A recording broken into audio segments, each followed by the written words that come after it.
Probably not gonna make a lot of fans with this, but oh, I forgot my prop. Shoot, wait right here. But this is my opinion, and if you feel differently, that's perfectly okay.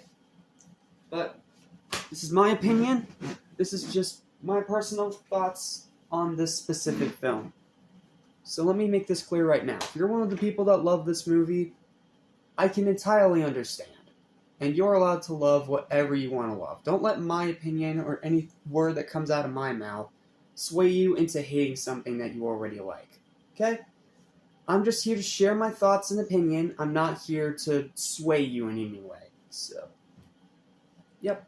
With that said, let's talk about Saw.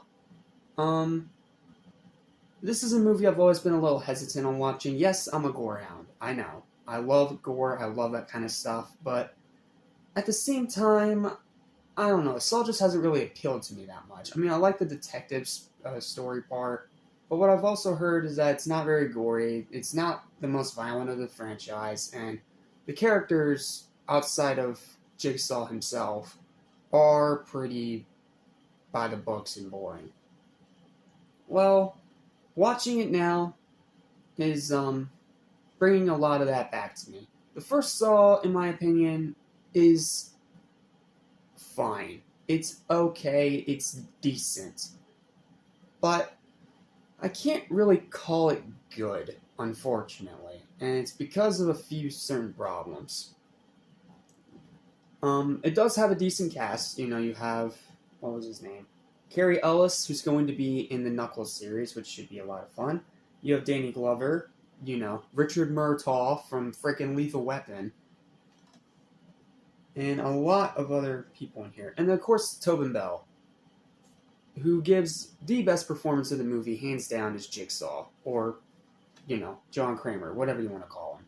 But, point is, I'm not the biggest fan of this movie, but I have heard that the sequels are much better, so please don't let anything that I say sway you away from loving this movie if you already love it. If you love it, keep loving it. This is just my opinion.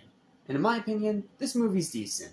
It's a decent start to an okay franchise. So, with that said, here's my written review. Please do not shoot me in the comments section. Nothing more than my personal opinion. Here's my review. So, good story, fascinating concepts. Like, I love the whole trap thing. The trap thing is really freaking cool. Decent characters, even though I said they're pretty basic and by the books. Some decent kills. A lot of them are off screen, but there are some pretty brutal ones, like the shotgun blowing a dude's head off, or how, what was his name? Adam kills the one dude by slamming his head in with the toilet tank lid. Like, we don't see the head getting smashed, but we see the actual, you know, pent up rage, and not to mention the toilet lid breaks after a few strikes, really showing how hard he was hitting him with it, even though we don't get to see a body, which sucks. But you know what? They will fix that later on in this franchise, that I know. Great music, that is the one thing I will more than praise about this movie without hesitation. The music in this movie is great, especially that iconic Saw theme. Like, it's a great iconic theme that really perfectly insinuates every single thing about this movie. And, you know, its whole vibe, its whole tone, its whole aesthetic, and it, not to mention the theme itself just sounds really freaking good. So, yeah, the music in here is great. I will happily praise the music. Some decent kills, good directing, an amazing third act plot twist that no one's going to see coming on their first watch. Yeah, I will also praise that about this movie. It has one of the greatest third act plot twists in all of horror. I will not even try to deny that. Solid runtime and decent entertainment value. Not to mention its sheer influence being undeniable, especially in the 2000s. I mean, you can argue without this, we probably wouldn't have Hostel or any of the other torture porn franchises out there.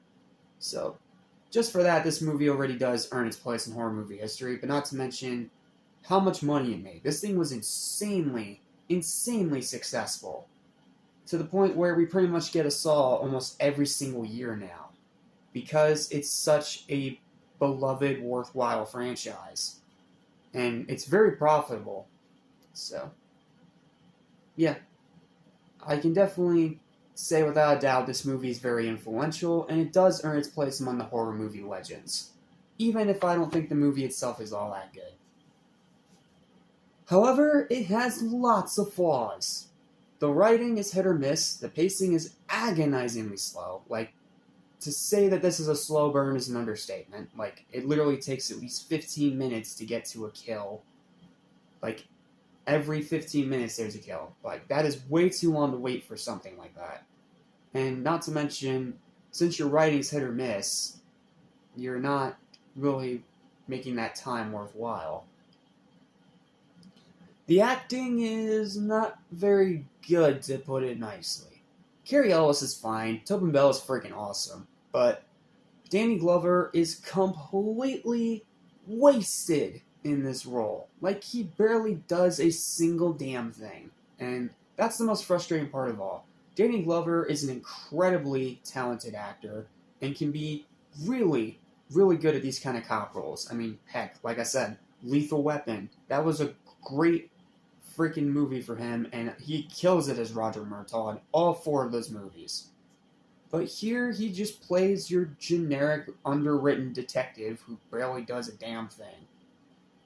And yes, I know about how in the video games he goes on to kill himself, but, I mean, who plays the crappy movie games? Who? I seriously want to know. The video games are crap, so I don't know who plays them, but I mean, I guess diehard Saw fans do, and thus they have recognized that. Not to mention Murtaugh's actual death in the movie, death in the movie is lame. It's just a single shot in the chest. That's it. That's lame. That is lame as hell. The kills, while mainly decent, are pretty off-screen and lack visual gore, though that was mainly because this was such a low-budget movie, and they did go on to fix that in the other sequels. Like, the sequels get very gory and violent. The editing is very choppy and amateur. Like, this movie's biggest problem is its editing. It reuses scenes, it tries to do all these cool transitions and everything, but it just really slows the pace down, and some of them really just serve no purpose aside to waste time. Like, some of them are cool, but some of them are also really annoying. Like, they go back to that same freaking parking scene 4 times in the span of 5 minutes. Like, what the hell? And outside the final twist, the third act is pretty underwhelming. Yeah, outside of that twist, that entire third act is pretty freaking boring.